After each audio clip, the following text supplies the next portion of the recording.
धनबाद के blessing hall में आयोजित संगठन सृजन बैठक में बतौर मुख्य अतिथि जिला प्रभारी बेरमो विधायक कुमार जयमंगल सिंह ने शिरकत ली।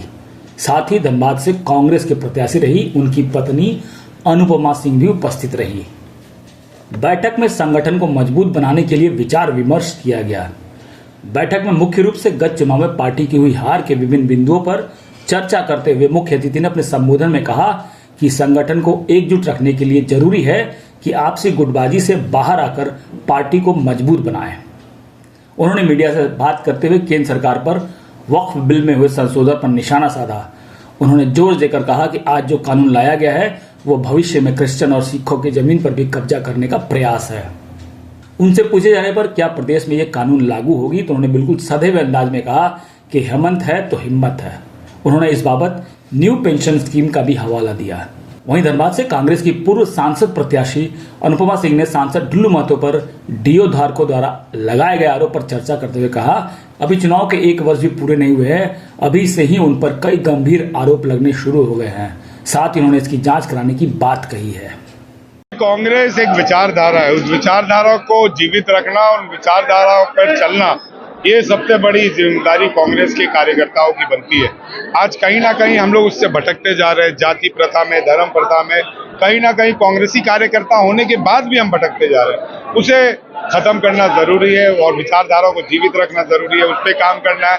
साथ ही साथ जो 100 दिन का टास्क हमारे प्रभारी जी ने दिया है उसको लागू करना, कैसे झारखंड कांग्रेस ऐप पर अपने कार्यक्रमों को अंकित कराना है उसकी सूचना आने वाले समय में गुटबाजी छोड़कर और कांग्रेस के द्वारा या जिला अध्यक्ष के द्वारा या कार्यकारिणी अध्यक्ष के द्वारा जो कार्य दिया जा रहा है तो नीचे के पदाधिकारी जो है, जो प्रखंड अध्यक्ष है, पंचायत अध्यक्ष है, उनके द्वारा कार्यक्रम चारू रूप से लागू हो। कार्यालय खुलेगा, निश्चित खुलेगा 1 महीना के अंदर। बहुत ज्यादा नुकसान हो रहा है। हर संगठन को अपनी अपनी जो उनकी ह्यूमन राइट्स है वो दी गई है और उसे अब खत्म किया जा रहा है, चाहे वो एसटी हो, चाहे ओबीसी हो, चाहे वो वक्फ बोर्ड के में। ओबीसी का आपने देखा रिजर्वेशन कम किया गया, एसटी को आपने देखा किस तरीके से एसटी एससी के संविधान को खत्म किया जा रहा है। आपने माइनॉरिटी को देखा।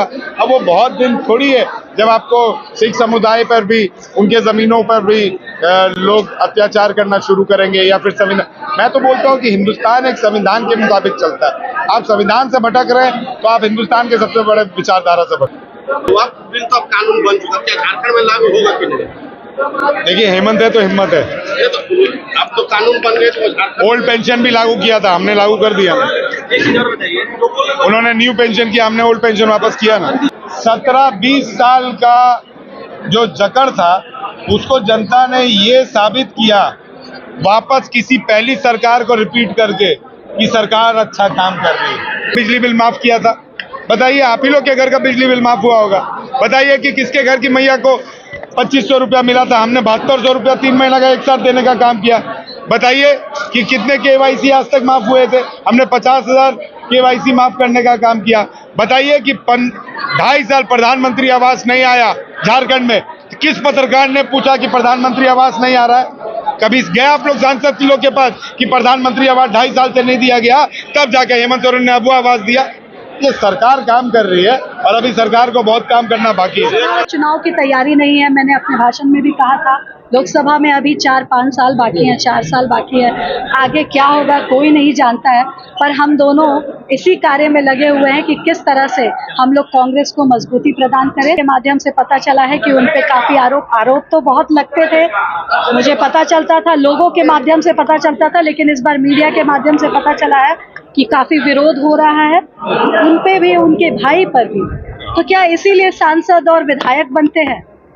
हमारा परिवार आज 8-9 बार से विधायक है और ये जो झूठा आरोप के अलावा, जो कि सिद्ध भी नहीं हुआ है, उस आरोप के अलावा हमारे परिवार पर कभी आरोप नहीं लगा है। आप धनबाद के सांसद बने हुए अभी साल नहीं हुआ है और आप इतने बड़े बड़े आरोपों को झेल रहे हैं। आपका अभी पहला आरोप तो सब कुछ अभी पूर्ण आपने उसमें नहीं किया है, अभी तक कुछ भी क्लीन चिट नहीं मिला है, उसके बाद और आरोप उन पे जुड़ते जा रहे हैं। ये धनबाद का बहुत दुर्भाग्य है। बिल्कुल उठाने का काम करूंगी मेरे पास बहुत लोगों ने फ़ोन किया है कि ऐसा ऐसा कार्य हो रहा है। कुछ लोगों ने वीडियो भी भेजा, फ़ोटो भी भेजा। इसकी जानकारी मैंने लिया भी है और मैं पूर्ण रूप से जब मेरे पास सबूत आ जाएंगे तो इस पे मैं ज़रूर कार्रवाई उनको करूँगी। कहीं न कहीं और बीसीसीएल अधिकारियों पर भी आरोप है कि वो भी इसमें संलिप्त है। तो उन पर वो क्या कार्रवाई कर होगी? सकते हैं? सांसद बना दिए गए हैं और इसमें दुर्भाग्य हमारा है कि हम धनबाद लोकसभा के लोगों ने हमने सांसद उनको बनाया है।